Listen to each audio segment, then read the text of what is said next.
one of Leyland's most iconic trucks. Leyland Retriever 3-ton 6x4 with a variety of body types. Leyland's involvement in supplying military vehicles to the War Office and Ministry of Supply, like many other manufacturers, goes back to World War I days, when Leyland produced more than 6,000 four-wheel vehicles, of which 4,721 were the subsidiary A-type, known as the RAF Type Leyland. After the end of hostilities, Leyland purchased hundreds of their own built trucks to completely refurbish them to meet the sudden demand for transport, with so many being auctioned and sold off, with many young men who had learned to drive during the war seeking to purchase these ex-military vehicles. Leyland was aware new vehicles would not be in high demand, thus they were very wise to take this route, if only for the short term. During the late 1920s, the 3-ton 6-wheel Terrier was introduced into the British Army. Early models were normal control, and later in 1936 the forward control Bull Terrier was issued.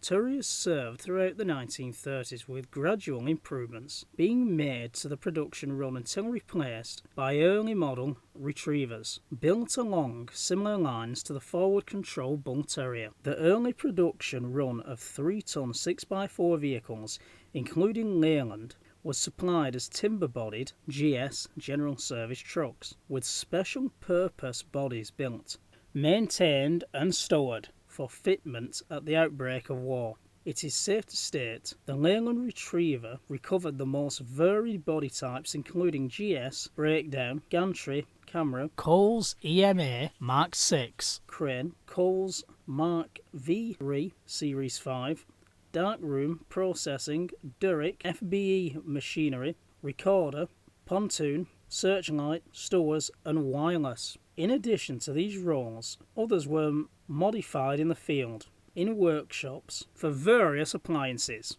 So its variations of role, i.e. what type of body was put on to the chassis, are as follows: general service, breakdown gantry, recovery, camera CV2, which I would imagine is Army film unit and photography section, dark room PV2, Coles crane Mark V111 Series 5, Coles crane EMA Mark 6, Durrick, FBE bridging, machinery flat floor, machinery house type bodies, 24 kilowatt generator Royal Engineers, F-type machinery, photo mechanical, plotter and recorder, pontoon bridging, printing, searchlight, stowers, wireless, B2 compressor truck for the barrage balloons, Armoured, which I believe was built Derby Works to protect the factories, and last but not least of all things, a mobile church, which I believe there were 6 of these converted from wireless bodied vehicles that went over just after the Normandy landings. I don't know very much about them. I do have one photo in front of me though, and of course those fitted for wireless.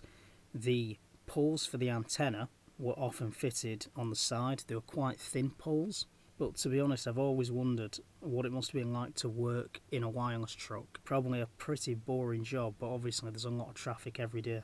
But I like the old British wireless sets, especially the number 11 and number 19. And yeah, I've always wondered. Anyway, Leyland Beaver Eon, or known as its official name, Tender Armoured Leyland Type C, which was an armoured truck used by the Royal Air Force throughout World War II for airfield defence duties. Just like the little, I think they're called Beaverette armoured cars that were built on Austin chassis, and the Home Guard had them as well. The Leyland Beaver Eon was one of a series of armoured vehicle types designed in 1940. No doubt we'll cover the others on this channel very soon. Designed in 1940 on the orders of Lord Beaverbrook and Admiral Sir Edward Evans for the defence of Great Britain as part of the hasty measures by the British government following the Dunkirk evacuation and the threat of invasion. The first prototype was designed, built, tested, approved, and deliveries of production vehicles commenced, all within 10 days of Admiral Evans visiting the Leyland Motors factory in June 1940. Leyland built 250 in its own factory, whilst an additional 86 were built by the LMS Derby Carriage Works, which brings us to a total of 336. The Beaver Eon consisted of an open-topped armoured body mounted on a Leyland Retriever 3-ton 6x4 chassis. The vehicle was armed with 20mm cannon and 303 machine guns, more than likely a Bren or a Lewis gun, but as it was early on in the war, I would definitely edge me bets with a couple of Lewis guns. They were intended for use by the Royal Air Force on the British mainland for aerodrome and aircraft factory defence. We also can't forget, of course, the Germans captured these trucks in North Africa and at Dunkirk, and then they would drive them over to Ukraine and then over the Soviet border for Operation Barbarossa, the 22nd June 1941. Well, after the Allies conquered Belgium, discovered that the Opel works at Antwerp was full of Bedford MWDs and OYDs being repaired. So that basically means these Leyland Retrievers, how long were they in German service for? Could some of them even have been in service at the end of the war? Possibly. And in Russia, they actually built cabs for them made of wood. I have seen photos of these, and very, very skilled craftsmen, and it does make you wonder what they would have looked like if the British would have allowed their troops or their manufacturers to make cabs for trucks that didn't have them.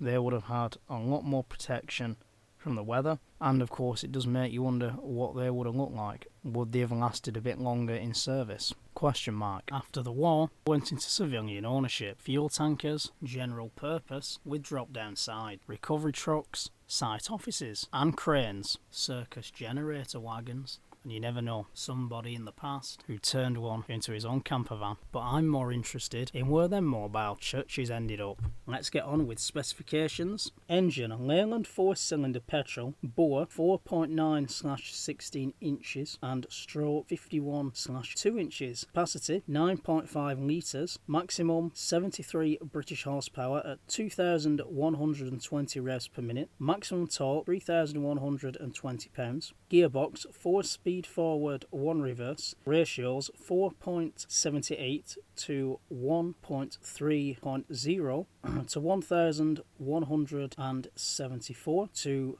110 or at 1.10, and 5.57 to 1 in reverse.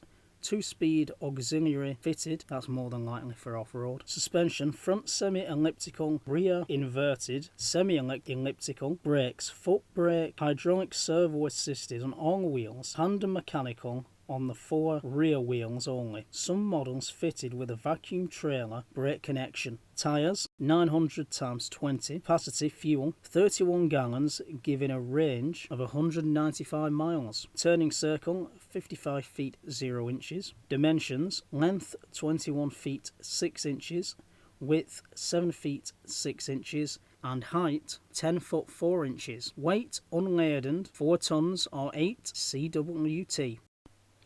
Well, this video actually took me nearly a week of research. It is very hard to research a Second World War truck, whether that be British, German, or even Russian, because there's very little out there on it. You have to look on forums, you have to look in old books, you have to look on websites, modelling websites, for instance, that I wouldn't usually look at.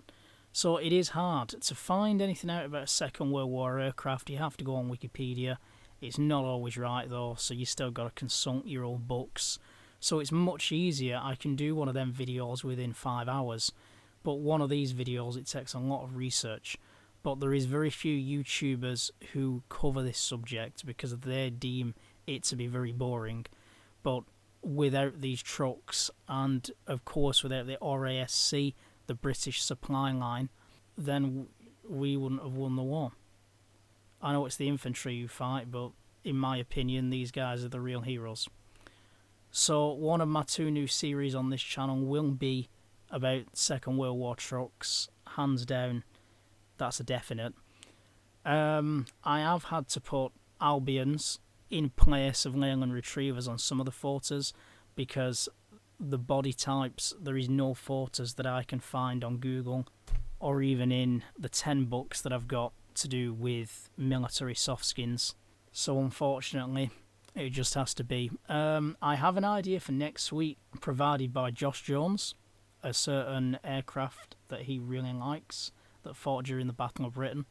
You probably won't be able to guess what it is, but I'll give you a clue. It's definitely not the Spitfire. But if you can help me out by suggesting a vehicle for the week after, I do already have a few ideas. My friend in Australia used to drive a Renault Gardini for his rallying days in the Outback. But like I say, if you could give me any suggestions, it would help the channel. And yeah. So I'm looking forward to editing the new video, and fingers crossed I will get that video out on Saturday. And don't forget, if you are a fan of trucks, check out my main channel, Truck Talk Videos, Monday night. I'll see you there. Have a good one. Ta-da. So right now we have about 217 subscribers. I would have loved to have got this video out on the day that we got 200, but because of the research, well, just couldn't be done. Hopefully on the 300 subscriber video, it will be an easier video to research. So let's just say the PBY Catalina.